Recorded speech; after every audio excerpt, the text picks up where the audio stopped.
देश की सत्ताधारी पार्टी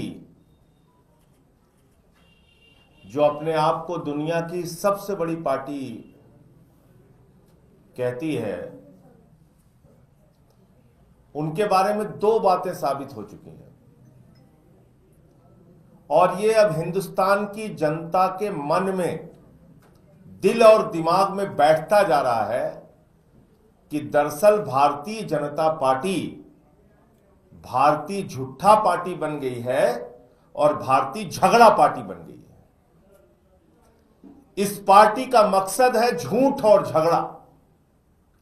झूठ और झगड़े के माध्यम से पूरे देश को बर्बाद करने का लक्ष्य भारतीय जनता पार्टी का है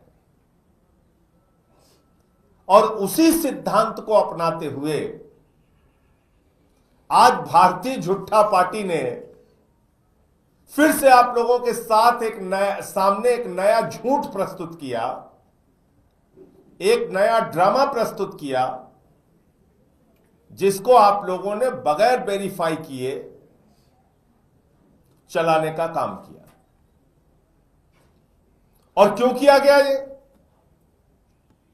क्यों पिछले कई दिनों से आम आदमी पार्टी के राष्ट्रीय संयोजक अरविंद केजरीवाल जी दिल्ली की कानून व्यवस्था का सवाल उठा रहे हैं। यहां गैंगरेप हो रहा है, गैंगवार हो रहा है, माफिया राज चल रहा है, व्यापारियों को गोली मारी जा रही है, महिलाओं को सड़कों पे घसीट के उनकी जान ले ली जा रही है। यह सारा मुद्दा केजरीवाल जी उठा रहे हैं और अमित शाह बजाय इसके कि केजरीवाल के सवालों का जवाब दे, अमित शाह बजाय इसके कि दिल्ली में अपराध रोके, केजरीवाल को रोकने में लगे हुए हैं। केजरीवाल के खिलाफ तमाम तरीके के षड्यंत्र और साजिश रचने में लगे हुए हैं। मुद्दों से दिमाग हटाना है। अब मुद्दों से दिमाग हटाने के लिए सिर्फ एक ही सहारा होता है, भाजपाइयों का झूठ। तो आज उन्होंने वो ऑडियो क्लिप आपके बीच में चलाया जो पूरी तरीके से फेक है, जिस ऑडियो क्लिप की कोई सत्यता नहीं है और जिस ऑडियो क्लिप के बारे में दिल्ली के माननीय हाईकोर्ट ने रोक लगा रखी है।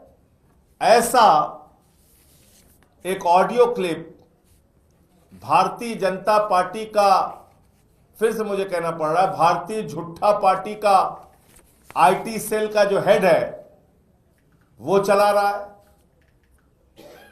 उसके प्रदेश अध्यक्ष बीजेपी के जो दिल्ली के हैं सचदेवा जी, गौरव भाटिया, उस झूठ को लेकर उड़ रहे हैं आसमान में,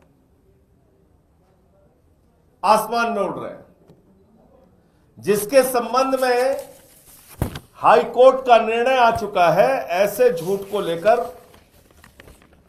उड़ रहे हैं और यह आदेश हाई कोर्ट का है कि ऐसा कोई भी ऑडियो चलाया नहीं जाएगा। भारत के उच्च न्यायालय, दिल्ली के उच्च न्यायालय के आदेश के बावजूद भारतीय जनता पार्टी ने ऑडियो क्लिप कैसे चलाई? इनके खिलाफ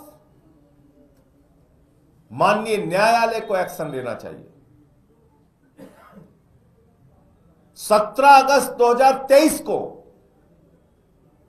देश के एक मीडिया चैनल ने ऐसा ही प्रयास, इसी ऑडियो क्लिप को चलाया था और यह कहा था कि एक कपिल सांगवान नाम का एक गैंगस्टर है और उस नरेश बाल्यान जो आम आदमी पार्टी के विधायक हैं, उनके बीच की यह बातचीत है।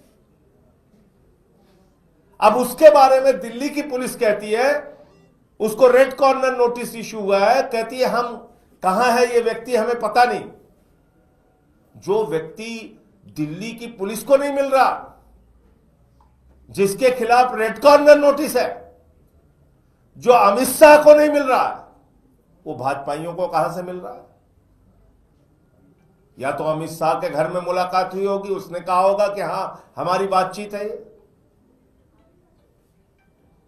ऑडियो क्लिप, फर्जी ऑडियो क्लिप, झूठी ऑडियो क्लिप चला के आप आम आदमी पार्टी को बदनाम करना चाहते हैं, मुद्दों से ध्यान हटाना चाहते हैं, दिल्ली की बदहाल और बदतर कानून व्यवस्था के मुद्दे से लोगों का दिमाग हटाना चाहते हैं। ये हम छोड़ने वाले नहीं हैं। आपको हर दिन अरविंद केजरीवाल जी और आम आदमी पार्टी का एक एक कार्यकर्ता जनता के बीच में एक्सपोज करेगा। दिल्ली हमें सुरक्षित चाहिए, देश की राजधानी हमको सुरक्षित चाहिए। यही प्रयास इन्होंने अभी महाराष्ट्र के चुनाव में किया, फर्जी ऑडियो क्लिप चला दिया। यही प्रयास इन्होंने दिल्ली में आज कर दिया। 2023 अगस्त का, एक साल के बाद, सवा साल के बाद ऑडियो क्लिप आप चला रहे हैं जिस पे हाई कोर्ट का स्टे है।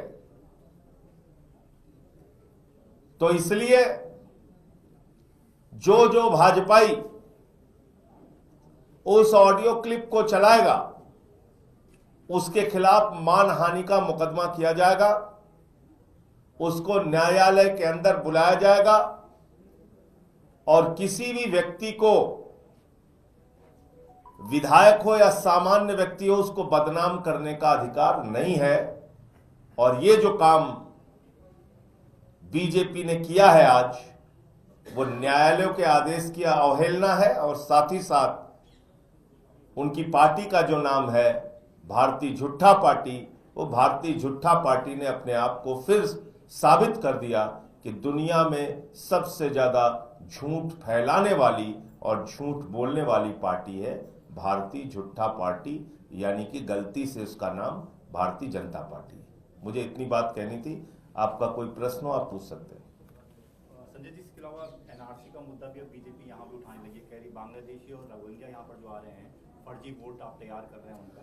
देखिए, देश के अंदर सबसे बड़ा बांग्लादेशी घुसपैठिया है नरेंद्र मोदी का दोस्त अडानी।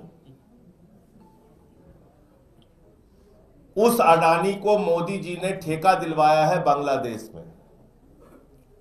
झारखंड की जनता की बिजली, देश की जनता की बिजली बांग्लादेशियों को दिलाने का काम भारत के प्रधानमंत्री नरेंद्र मोदी ने अपने दोस्त को दिया है जिसका नाम है अडानी। तो देश में सबसे बड़ा बांग्लादेशी घुसपैठिया कौन है? अडानी।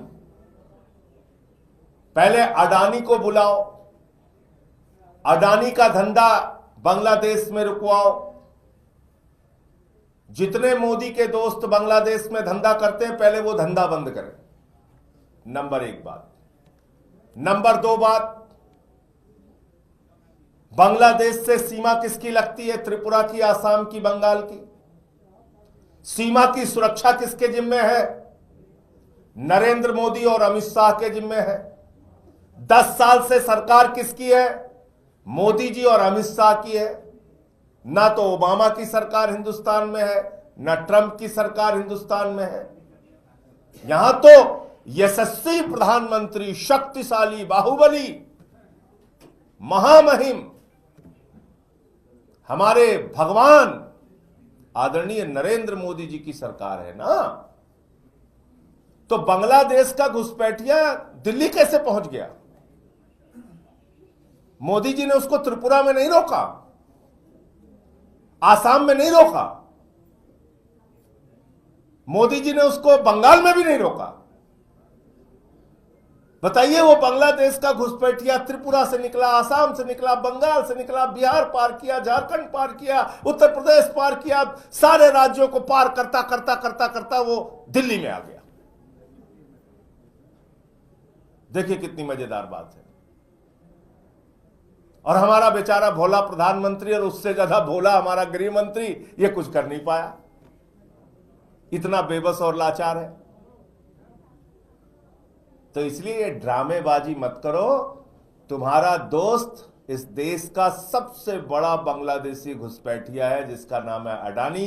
मोदी का सबसे करीबी दोस्त है, उसको हजारों करोड़ का बिजली का ठेका नरेंद्र मोदी ने बांग्लादेश में दिलवाया। पहले वो ठेका कैंसिल कराओ, और कह रहे हैं कि बांग्लादेशी घुसपैठियों की यहां जांच कराओगे।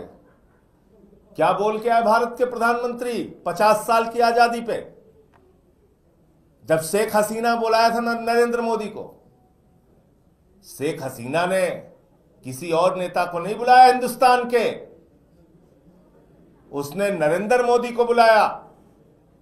बांग्लादेश की आजादी के 50 साल पूरे हुए, हमारे आदरणीय मोदी जी ने जाके वहां पर कहा, मैं तो बांग्लादेश की आजादी का योद्धा हूं, मैंने बांग्लादेश की आजादी के लिए जेल काटी है, मैं बांग्लादेश का स्वतंत्रता संग्राम सेनानी हूं। तो भाजपाई भूल गए ये बात। मोदी बांग्लादेश का स्वतंत्रता संग्राम सेनानी है और तुम यहां बांग्लादेशी घुसपैठिया खोज रहे हो। बांग्लादेशी घुसपैठिया त्रिपुरा से, आसाम से, बंगाल से यहां कैसे पहुंचा? पहले इसका जवाब दो। नंबर 1, तुम्हारे दोस्त अडानी को हजारों करोड़ों का ठेका बांग्लादेश में कैसे मिला? पहले इसका जवाब दो। नंबर 2, हिंदुस्तान की जनता की बिजली चोरी करके हजारों मेगावाट बिजली बांग्लादेशियों को मोदी जी और तुम्हारे दोस्त अडानी मोदी जी क्यों दे रहे हैं? तीसरा इसका जवाब दो। और इसके साथ साथ 10 साल में 10 बांग्लादेशियों का नाम बताओ जिसको तुमने हिंदुस्तान से भगाया। बताइए आप। अगर कोई ये एनआरसी और आरसी जो आपको लाना है, कानून, नौटंकी, ड्रामा, वो तो आप लोग ड्रामे करते रहते हो, ड्रामेबाज पार्टी है। लेकिन एक चीज ये बताओ आप मुझे कि अगर कोई विदेशी नागरिक दिल्ली में मिल गया, वो फ्रांस का नागरिक है अवैध रूप से, यहां रह रहा है, वो नाइजीरिया का नागरिक है अवैध रूप से दिल्ली में रह रहा है, तो उसको केजरीवाल भगाएंगे? उसको कौन भगाएगा भाई? उसको अरविंद केजरीवाल भगाएंगे कि मनीष सिसोदिया भगाएंगे कि गोपाल राय भगाएंगे कि आतिशी भगाएंगे? कौन भगाएगा उसको? अगर कोई अवैध नागरिक भारत की धरती पर मिलता है तो उसको भगाने का काम कौन करता है? प्रधानमंत्री नरेंद्र मोदी और अमित शाह और एक्सटर्नल अफेयर्स मिनिस्ट्री। अपने पाप और गुनाह सीना ठोक ठोक के भाजपाई खुद ही गिना रहे हैं। हमको लिस्ट चाहिए एक एक जिले की, 10 साल में कितने बांग्लादेशी घुसपैठिया हिंदुस्तान के अंदर तुमने पकड़े और उनको तुमने भगाया, इसका डिटेल बताओ। और सबसे बड़ा घुसपैठिया बांग्लादेश का अडानी है देश में, मैं खुलेआम कह रहा हूं इस बात को। धन्यवाद।